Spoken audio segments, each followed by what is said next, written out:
On Monday, the President of the United States declared a Middle East ceasefire on social media that Israel immediately contradicted.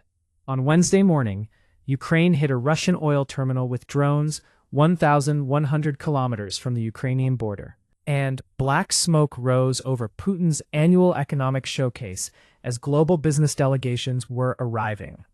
And on Monday, Anthropic, the company that made the AI you may be using right now, filed confidential paperwork to go public. I have something to say about that third story that I wouldn't normally say. But let's get to the first two first, because they are more immediately consequential for more people. On Monday afternoon, President Trump posted to Truth Social that he had spoken with Prime Minister Netanyahu and separately with representatives from Hezbollah. He announced that both sides had agreed that all shooting will stop and that Israeli troops would not move on Beirut. Within hours, Israeli Defense Minister Israel Katz denied a ceasefire existed in Lebanon. Netanyahu issued a statement saying the Israeli military would continue striking southern Lebanon as planned. Hezbollah's agreement to the U.S. proposal, acknowledged in a statement from the Lebanese embassy in Washington, was not matched by any Israeli acknowledgement that a ceasefire was binding. And Israeli airstrikes in southern Lebanon killed at least 8 people the same day Trump announced they had agreed to stop. The sequence deserves to be stated plainly. The President of the United States announced a ceasefire. The country he said was participating in that ceasefire denied it was happening. The country he said had agreed to stop shooting kept shooting and said it would continue to do so, which had been using Israeli attacks on Lebanon as justification for suspending negotiations, watched all of this happen and drew its own conclusions. Iran had suspended negotiations on Monday morning. Tasnim news agency, the IRGC-affiliated outlet, announced the Iranian negotiating team would halt all diplomatic communications with U.S. mediators until Israel ceased operations in Lebanon and Gaza. Iranian Foreign Minister Abbas Araghchi wrote on X that the ceasefire between Iran and the U.S. was unequivocally a ceasefire on all fronts, including in Lebanon, and that the U.S. and Israel are responsible for the consequences of any violation. Trump responded by insisting talks were continuing at a rapid pace. A regional source told CNN the talks were back on track. Iranian state media continued to describe the negotiations as suspended. Ghalibaf, Iran's lead negotiator, later suggested talks were ongoing, but warned they would be halted if Israeli attacks continued. The characterization of whether negotiations were happening depended entirely on which government you were asking. On Sunday night, CENTCOM intercepted 2 Iranian ballistic missiles targeting American military bases in Kuwait. No personnel were harmed, which is the formal framework under which both sides are theoretically operating, had by this point been violated by Iranian missiles.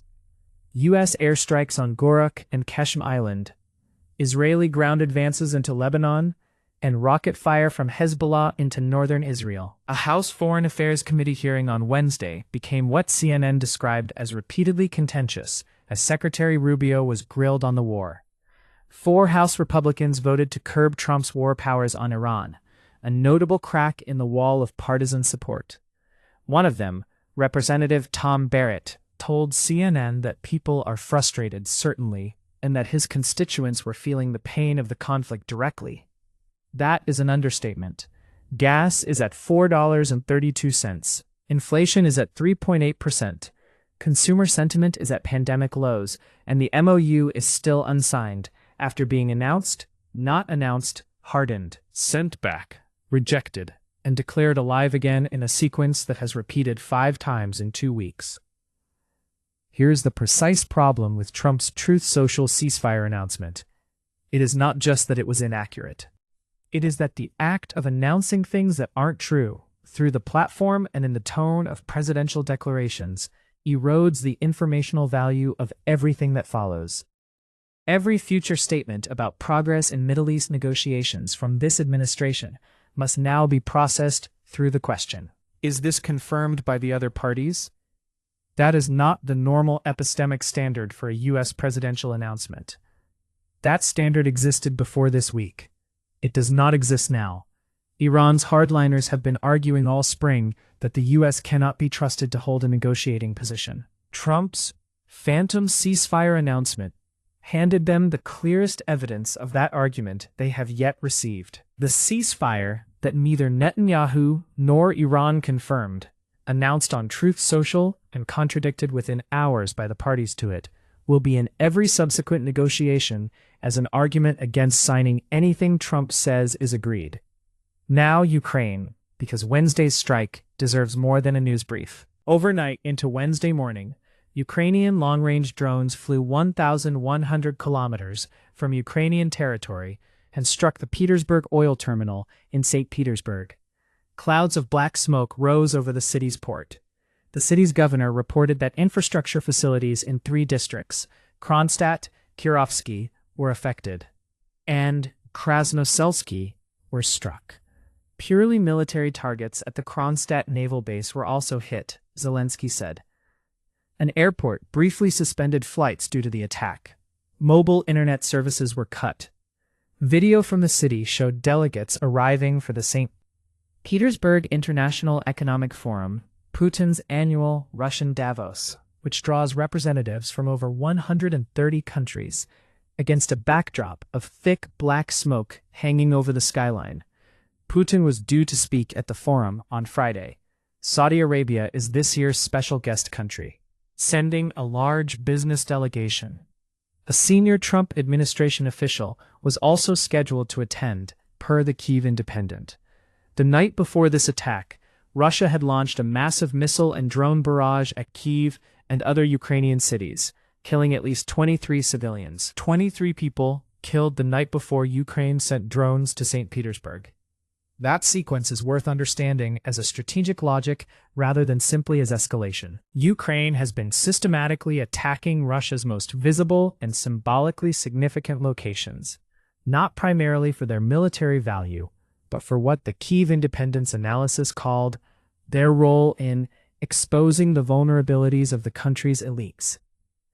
Putin has tied his personal identity to this war. The Victory Day parade in Moscow was pruned back this year due to drone threat fears. Now, the prestige economic forum he hosts annually, attended by global business delegations, opened with smoke from an oil terminal fire visible from the convention center windows. The Kyiv Independent quoted one analyst directly. Putin owns these himself. By his personal identification with his war, any humiliations smack him in the face.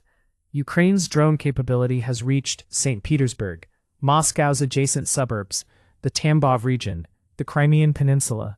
It cannot match Russian firepower in the east. What it can do, and is doing, is make Russia's economic and political elite feel the war in the places they go to feel safe.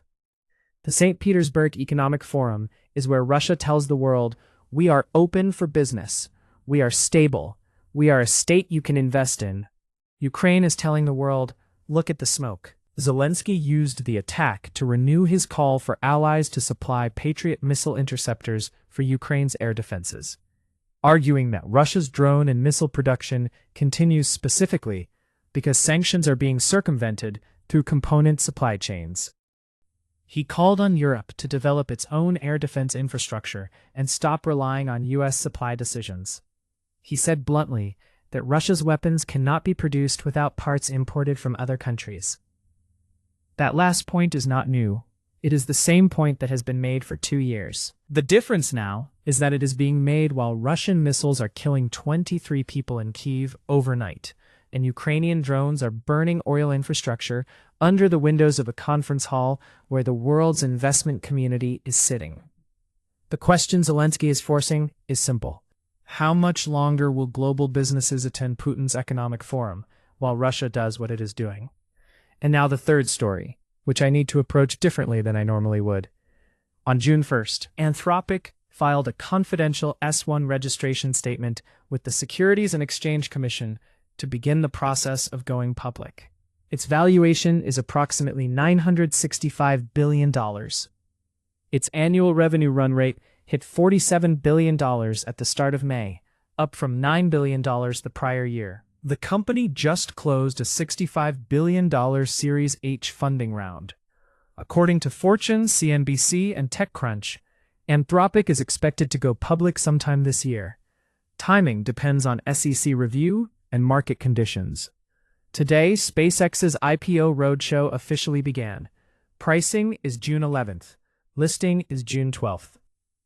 Here is what I need to tell you. The platform generating this script is Claude, made by Anthropic.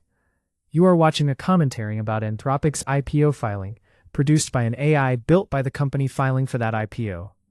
I am telling you this because you deserve to know it. And because the opacity of AI-generated content is one of the things the coverage of AI IPOs consistently fails to address.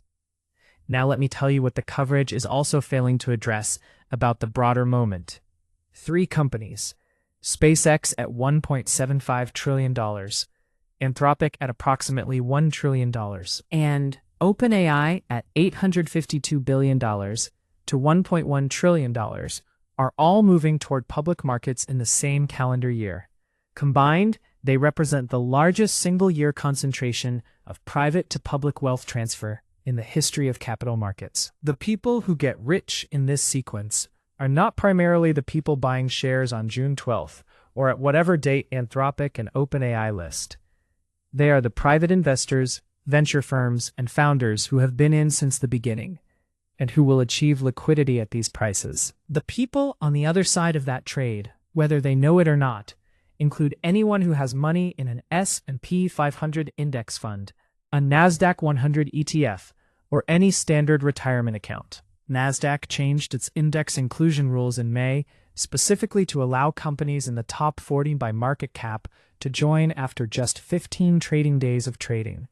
If SpaceX lists at $1.75 trillion, it qualifies. Index funds are required to buy it. The same will apply to Anthropic and OpenAI when they list. The people who own Vanguard's total stock market fund do not get to choose whether to own these companies at these prices. Their ownership is mandatory, by design, through the mechanics of passive investing. Senator Bernie Sanders published a New York Times op-ed on Monday, the same day Anthropic filed its confidential S-1, proposing a one-time 50% tax on AI company stock to create a sovereign wealth fund giving the public a direct stake in AI-driven growth. He noted that OpenAI has itself proposed a public wealth fund, that Anthropic has backed sovereign wealth funds investing in AI, and that Elon Musk has argued direct government payments could offset AI-driven job losses. His bill would extract half the equity of every major AI company into a public fund with voting rights. The bill will not pass, not with these numbers. Sanders knows it. What he is doing is something different. He is making the argument on the record before the listings happen. He is saying the public is about to become mandatory investors in companies they didn't choose, at valuations they can't negotiate, in structures that give them no governance rights. The least the public should get is a claim on the upside. That argument is correct.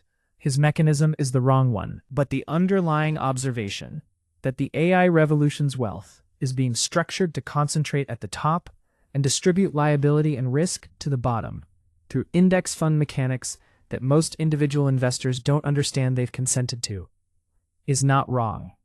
It is about to become material. Anthropic's revenue run rate grew from $9 billion to $47 billion in 1 year.